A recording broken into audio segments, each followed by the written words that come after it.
Hello friends, welcome to Juris Lens. In this video, I will be covering Historical School of Jurisprudence.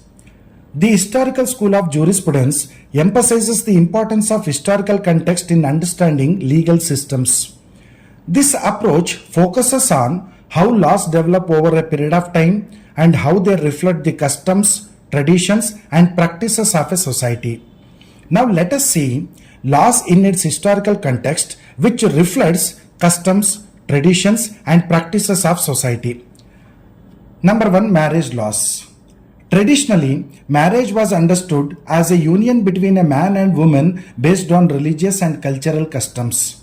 Over a period of time, as a societal attitude towards same-sex marriage emerged, legal systems began to change. In 2015, the US Supreme Court legalized same-sex marriage nationwide in the landmark case Obergefell vs. Hodges.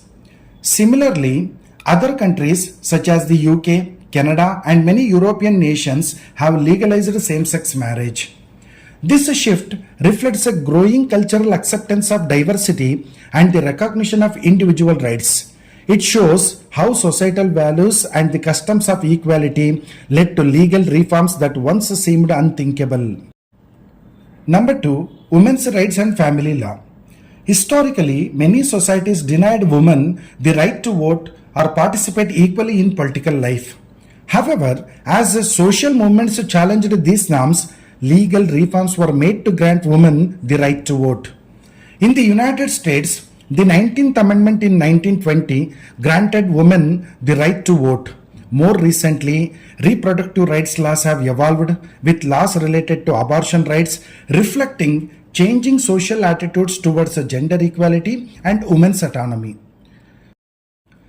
These legal changes reflect the evolution of societal attitudes towards gender equality and the changing cultural understanding of women's roles in society. Number 3, privacy and data protection laws. Privacy laws have evolved with the growth of digital technology and the internet. Initially, privacy laws were concerned mainly with physical surveillance and personal spaces. However, as digital data collection exploded, concerns about data privacy emerged.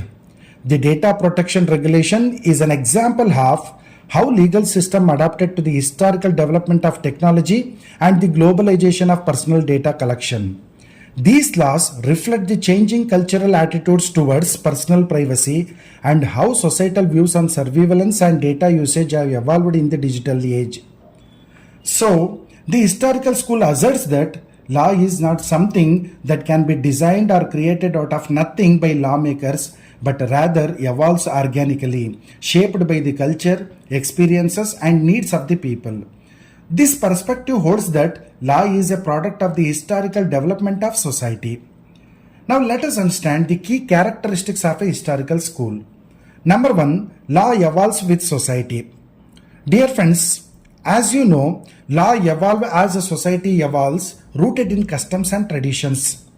Number 2, historical development. The study of law should focus on its historical development, understanding how it came to be in its present form. Number 3, focus on customary law. Customary laws are central to the historical school as they form the basis of most legal systems. This school rejects positivism or natural theories of law which detach the law from social realities. Now let us understand the key contributors. Savigny is considered as the father of the historical school. He argued that law is a reflection of the spirit of the people, meaning that the law should be understood in the context of the national culture and historical development. Savigny emphasized that law evolves through historical development and should not be created in a vacuum by legislatures. He believed that law must arise naturally from the society's customs and traditions as they represent the collective spirit and experience of the people.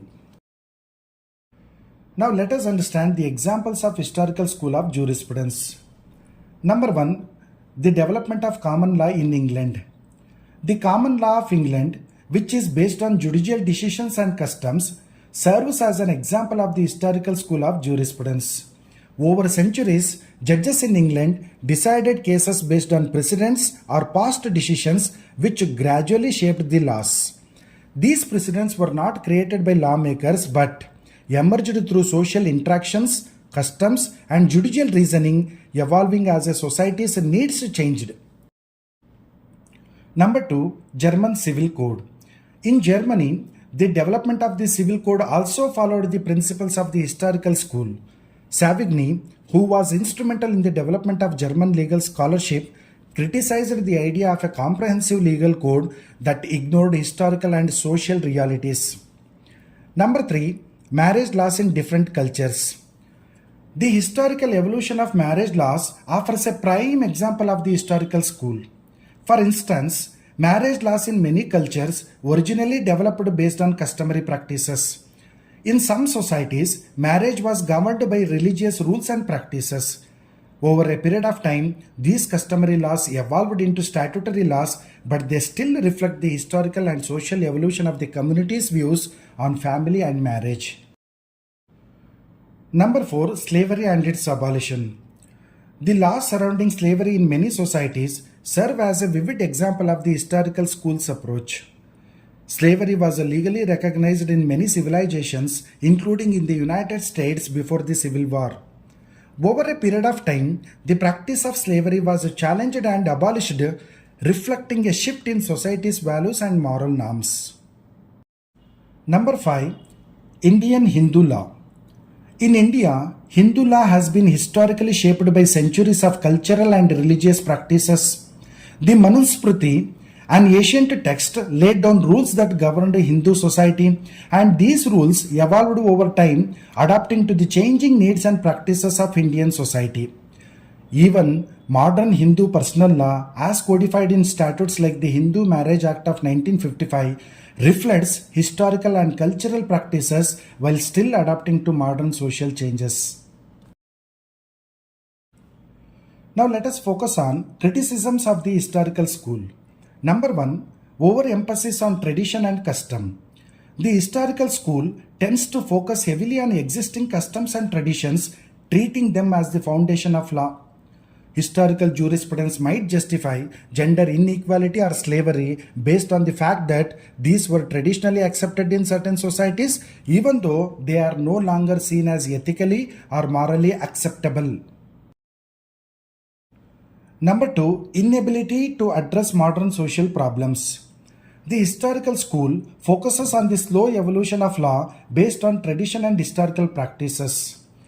This gradualist approach is often seen as too slow to respond to modern challenges, especially in the fast evolving realms of technology, global trade, and human rights.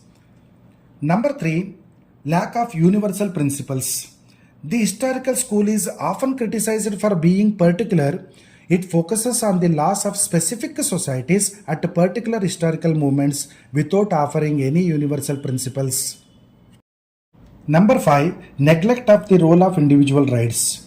The historical school is often seen as overly focused on collective customs of society and historical evolution, neglecting the importance of individual rights and personal freedoms. Number 6, limited scope of analysis. The historical school focus on the historical context of law sometimes leads to an overly narrow view of law's role in society. By concentrating solely on historical development, it may overlook other critical aspects of law such as ethical considerations, philosophical principles, and social justice. Number 7, lack of focus on legal reforms. Legal systems based solely on historical traditions might resist constitutional reforms or efforts to change the law, such as those related to human rights or gender equality. This can delay or prevent needed reforms.